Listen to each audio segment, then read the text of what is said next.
Morning student. Shiromani mission family के इस channel पे आप सभी का स्वागत है। ये बायोलॉजी का ये दूसरा चैप्टर है। हम उम्मीद करते हैं कि आपको ठीक से समझ में आएगा। जैव विकास, जीवन की उत्पत्ति। पृथ्वी की उत्पत्ति अनुमानतः 4.6 अरब वर्ष पूर्व हुई तथा कालांतर में इस पर जीवन की उत्पत्ति हुई। पृथ्वी पर जीवन की उत्पत्ति के संदर्भ में कई वैज्ञानिकों द्वारा विभिन्न सिद्धांत परिकल्पनाएं प्रस्तुत की गई, जिसमें रासायनिक उद्विकास के फलस्वरूप जीवन की उत्पत्ति सबसे आधुनिक है। इससे संबंधित विस्तृत और सर्वमान्य परिकल्पना रूसी जीव रसायन शास्त्री AI ओपैरिन ने भौतिकवाद व पदार्थवाद के नाम से प्रस्तुत की, जो उनकी पुस्तक जीवन की उत्पत्ति में छपी। इसके मुख्य तथ्य निम्नलिखित हैं। पहला, जीवन अर्थात प्रारंभिक जीवों की उत्पत्ति आज से लगभग 4 अरब वर्ष पूर्व आदि सागर के जल में न्यूक्लियो प्रोटीन्स के वायरस जैसे कणों के रूप में हुई, जो परपोषी एवं अवायवीय थे। दूसरा, 3.8 अरब वर्ष पूर्व कलायुक्त प्रोकैरियोटिक कोशिकारूपी आदि जीव बने, जिनमें पहले परपोषण तथा बाद में स्वपोषण का प्रारंभ हुआ। स्वपोषी आदि जीव वर्तमान के नीले हरे शैवालों जैसे थे। चौथा, लगभग 2 अरब वर्ष पूर्व यूकैरियोटिक कोशिकाओं की उत्पत्ति हुई, जिनसे वर्तमान जीव जगत के सारे जीव बने। जैव विकास की मौलिक परिकल्पना एवं सिद्धांत। जैव विकास की मौलिक परिकल्पना है परिवर्तन के साथ अवतरण, अर्थात निम्न कोटि के सरल जीवों से क्रमिक परिवर्तनों द्वारा अधिक विकसित एवं जटिल जीवों की उत्पत्ति ही जैव विकास कहलाता है। Lamarck, Charles Darwin, Hugo de Vries आदि वैज्ञानिकों ने ठोस प्रमाण के आधार पर जैव विकास की विस्तृत व्याख्याएं प्रस्तुत कर अपने सिद्धांत दिए। लैमार्कवाद।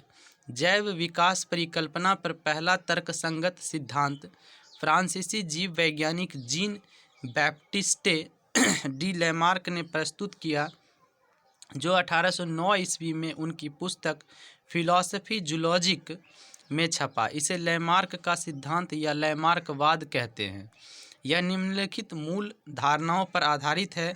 बड़े होने की प्रवृत्ति, वातावरण का सीधा प्रभाव, अंगों के उपयोग या अनुपयोग का प्रभाव, उपार्जित लक्षणों की वंशागति।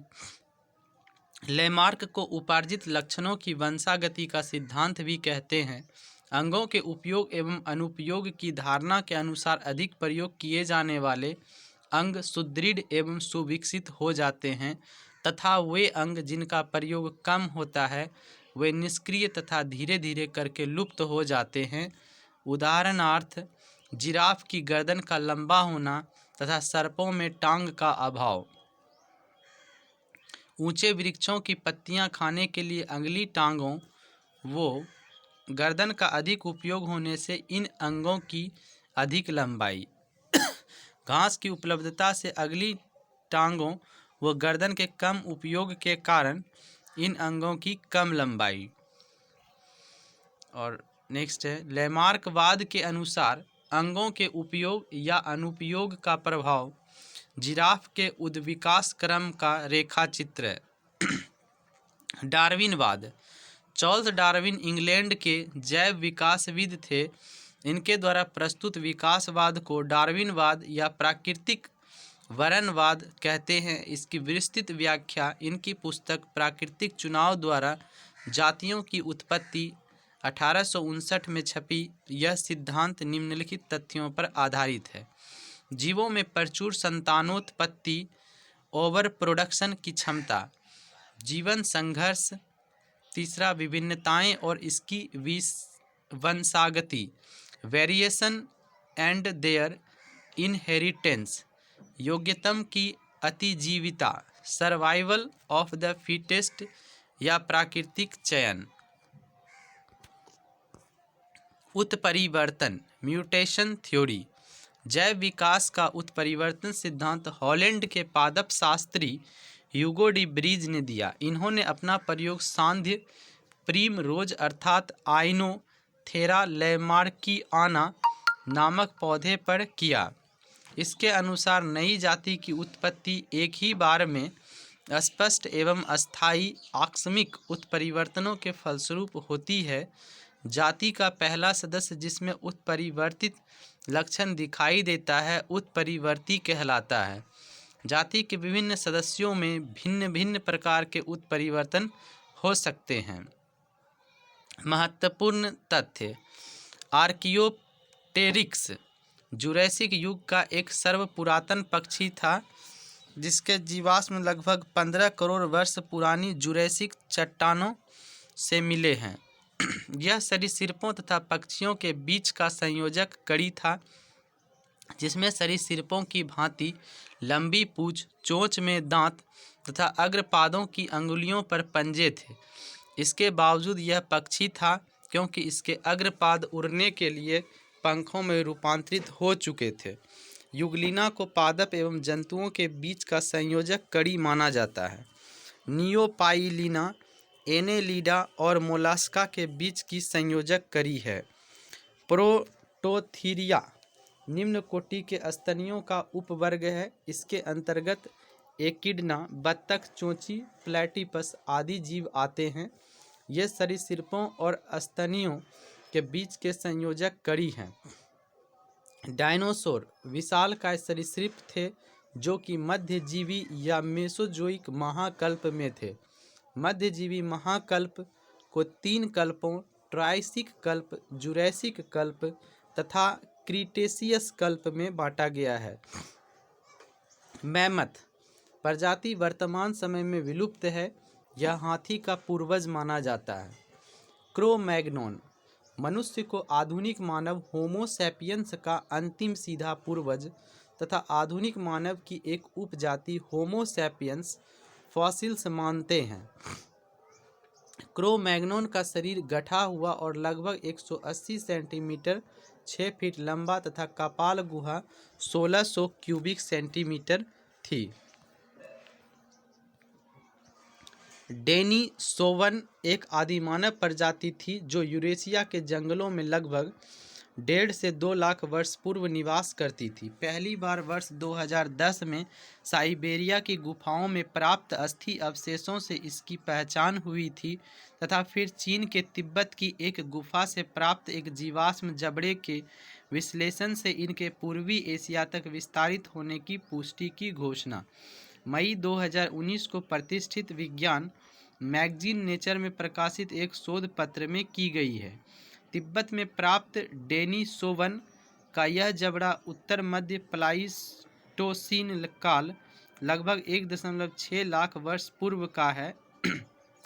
डेनिसोवन के अवशेषों के डीएनए विश्लेषण के आधार पर इन्हें होमो सैपियंस और निएंडरथल से पृथक तीसरे प्रकार की समकालिक मानव प्रजाति माना जाता रहा है।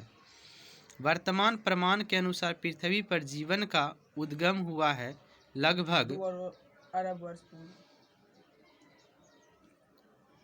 2 अरब वर्ष पूर्व। वर्तमान प्रमाण के अनुसार पृथ्वी पर कोशिकीय रूप में जीव का उद्भव लगभग 2 अरब वर्ष पूर्व हुआ। प्रारंभ में जीव साधारण एक कोशिकीय थे, फिर बाद में बहुकोशिकीय जीवों का विकास हुआ जो कि यूकैरियोटिक कोशिका वाले होते हैं। ज्ञातव्य है कि जीवाणु तथा नीले हरे शैवाल साधारण किस्म के प्रोकैरियोटिक कोशिका वाले होते हैं। पृथ्वी पर सबसे पुराना जीव कौन सा है? नीलहरित शैवाल। नीलहरित शैवाल। पृथ्वी पर सबसे पुराना जीव नीलहरित शैवाल है। ये ऐसे प्रथम जीव हैं जिन्होंने सूर्य के प्रकाश एवं जल का प्रयोग से भोजन का निर्माण करना प्रारंभ किया। इस प्रक्रिया से उत्पन्न हुई ऑक्सीजन गैस वायुमंडल में फैलने लगी जो अन्य जीवों के विकास में सहायक हुई। डार्विन द्वारा प्रस्तुत प्राकृतिक वरणवाद निम्न में से किस पर आधारित है? Over production, struggle for existence and variations, survival of the fittest. The species of origin the Darwin क्या है? चार्ल्स डार्विन इंग्लैंड के जैव विकासविद थे। इन्होंने डार्विनवाद प्रस्तुत किया। डार्विनवाद को प्राकृतिक वरणवाद भी कहते हैं। डार्विनवाद की विस्तृत व्याख्या इनकी पुस्तक प्राकृतिक चुनाव द्वारा जातियों की उत्पत्ति में छपी। डार्विन का प्राकृतिक वरणवाद over production, struggle for existence and variations तथा सर्वाइवल ऑफ द फिटेस्ट, इन तीनों पर आधारित है। पुस्तक दी ओरिजिन ऑफ स्पीसीज किसने लिखी है? Charles Darwin. डार्विन। इसी के बारे में बोल रहे थे। दी ओरिजिन ऑफ स्पीसीज पुस्तक डार्विन द्वारा लिखी गई है। चार्ल्स डार्विन इंग्लैंड के जैव विकासविद थे। इनके द्वारा प्रस्तुत विकासवाद को डार्विनवाद या प्राकृतिक वरणवाद, थ्योरी ऑफ नेचुरल सिलेक्शन कहते हैं। विकासवाद का सिद्धांत किसने प्रतिपादित किया? डार्विन ने। चार्ल्स डार्विन का मत था कि प्रकृति क्रमिक परिवर्तन द्वारा अपना विकास करती है। विकासवाद कहलाने वाला यही सिद्धांत आधुनिक जीव विज्ञान की नींव बना। जैव विकास को सर्वप्रथम किसने समझाया? लाइमार्क। जैव विकास परिकल्पना पर पहला तर्कसंगत सिद्धांत फ्रांसीसी जीव वैज्ञानिक जीन बैप्टिस्टे डी लैमार्क ने प्रस्तुत किया, जो 1809 ईस्वी में उनकी पुस्तक फिलॉसफी जूलॉजिक में छपा। इसे लैमार्क का सिद्धांत या उपार्जित लक्षणों की वंशागति का सिद्धांत कहते हैं।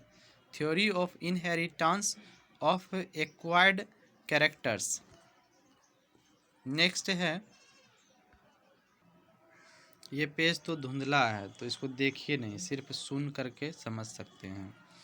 विकास के उत्परिवर्तन सिद्धांत का प्रतिपादन किया था ह्यूगो डी ब्रीज ने।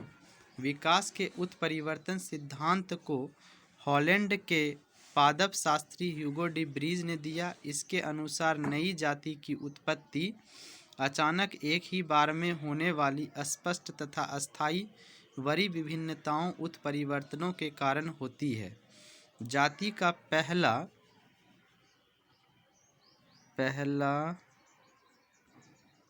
सदस्य जिसमें उत्परिवर्तन लक्षण दिखाई देता है उत्परिवर्ती कहलाता है।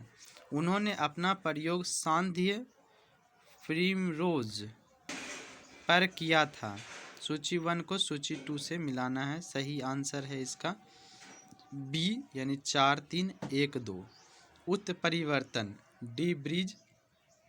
विकास का सिद्धांत डार्विन। एक जीन एक एंजाइम की परिकल्पना बीडल और टैटल। ऑपरेशन अवधारणा जैकब और मोनोड। उत्परिवर्तन का सिद्धांत ह्यूगो डी ब्रीज। विकास का सिद्धांत डार्विन। एक जीन एक एंजाइम की परिकल्पना बीडल और टैटम। ऑपेरॉन अवधारणा जैकब और मोडोन। अब आप लोग देख सकते हैं, पिक्चर क्लियर है यहाँ से। विकास का मुख्य कारक है प्राकृतिक वरण। विकास का मुख्य कारक है प्राकृतिक वरण। फिर से सिर्फ सुनिए, देखिए नहीं। जैव विकास का मुख्य कारक प्राकृतिक वरण है, क्योंकि यही विभेदों एवं अन्य हासिल किए हुए जीनों को अगली पीढ़ी में एक सेंटेंस छोड़ के आगे बढ़ते हैं। प्राकृतिक वरण या चयन एक ऐसी प्रक्रिया है जिसके कारण जीवों की आबादियों में जनसंख्या तथा पीढ़ी जीनों की ही अनुवृत्तियों में महत्वपूर्ण परिवर्तन होते हैं। जैव विकास के संदर्भ में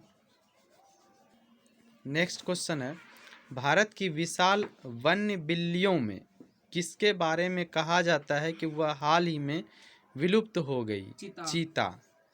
आधुनिक मनुष्य के हाल का पूर्वज है क्रो-मैग्नोन मानुष। क्रो-मैग्नोन मनुष्य को आधुनिक वैज्ञानिक वर्तमान मानव होमो सैपियंस का अंतिम सीधा पूर्वज तथा आधुनिक मानव की एक उपजाति होमो सैपियंस फॉसिल्स मानते हैं। क्रो-मैग्नोन का शरीर गठन हुआ और लगभग 166 सेंटीमीटर 6 फुट लंबा था तथा इसकी कपाल गुहा 1600 क्यूबिक सेंटीमीटर थी। शब्द डेनिसोवन कभी कभी समाचार माध्यमों में किस संदर्भ में आता है? एक आदि मानव जाति स्पीसीज। डेनिसोवन एक आदि मानव प्रजाति थी जो यूरेशिया के जंगलों में लगभग 1.5 से 2 लाख वर्ष पूर्व निवास करती थी। पहली बार वर्ष 2010 में साइबेरिया की गुफाओं में प्राप्त अस्थि अवशेषों से इसकी पहचान हुई थी तथा फिर चीन के तिब्बत की एक गुफा से प्राप्त एक जीवाश्म जबड़े के विश्लेषण से इसके पूर्व एशिया तक विस्तारित होने की पुष्टि की घोषणा 1 मई 2019 को प्रतिष्ठित विज्ञान मैगजीन नेचर में प्रकाशित एक शोध पत्र में की गई है। तिब्बत में प्राप्त डेनिसोवन का यह जबड़ा उत्तर मध्य प्लाइस्टोसीन काल लगभग 1.6 लाख वर्ष पूर्व का है। डेनिसोवन के अवशेषों के डीएनए विश्लेषण के आधार पर इन्हें होमो सैपियंस और निएंडरस्थल से पृथक तीसरे प्रकार की समकालिक मानव प्रजाति माना जाता रहा है। आर्कियोप्टेरिक्स है जुरैसिक युग का सर्वपुरातन पक्षी। आर्कियोप्टेरिक्स जुरैसिक युग का एक सर्वपुरातन पक्षी था जिसके जीवाश्म लगभग 15 करोड़ वर्ष पुरानी जुरैसिक चट्टानों से मिली हैं। यह सरीसृपों तथा पक्षियों के बीच का संयोजक जंतु था जिसमें सरीसृपों की भांति लंबी पूंछ, चोंच में दांत तथा अग्रपादों की अंगुलियों पर पंजे थे। फिर भी यह पक्षी था क्योंकि इसके अग्रपाद उड़ने के लिए पंखों में रूपांतरित हो चुके थे। यह जंतु जैव विकास को सिद्ध करता है। आर्कियोप्टेरिक्स जिन वर्गों के प्राणियों के बीच की योजक कड़ी है। सरीसृप वो पक्षी। मैमथ पूर्वज है हाथी का। मैमथ प्रजाति वर्तमान समय में विलुप्त है। यह हाथी का पूर्वज माना जाता है। डायनासोर थे। मेसोजोइक सरीसृप। डायनासोर विशालकाय सरीसृप थे जो कि मध्यजीवी या मेसोजोइक महाकाय में थे। मध्यजीवी महाकल्प को 3 कल्पों ट्रायसिक कल्प 3.8 करोड़ वर्ष का, जुरैसिक कल्प 5.7 करोड़ वर्ष का तथा क्रीटेशियस कल्प 7 करोड़ वर्ष का में बांटा गया है। क्रीटेशियस में डायनासोर पुष्पीय पादपों स्तनियों का विकास होता रहा किंतु अंतिम चरण में उत्तरी महाद्वीपों के जुड़ने, गोंडवाना महाद्वीप के पृथक होने तथा पृथ्वी पर उल्का पिंडों के गिरने से डायनासोरों सहित लगभग 76% जातियों की व्यापक विलुप्ति हुई। डायनासोर रहे मेसोजोइक युग में। जीवों के विकास इवोल्यूशन के संदर्भ में निम्नलिखित में से कौन सा अनुक्रम सही है? सैलामेंडर, अजगर, कंगारू। सैलामेंडर का विकास काल सबसे पहले लगभग 360 मिलियन वर्ष पूर्व हुआ तथा कंगारू का सबसे बाद में लगभग 145 मिलियन वर्ष पूर्व का है। अगला चैप्टर है वर्गीकी। अगले चैप्टर की शुरुआत हम लोग नए वीडियो में करेंगे। इस वीडियो को देखने के लिए आपका बहुत बहुत धन्यवाद।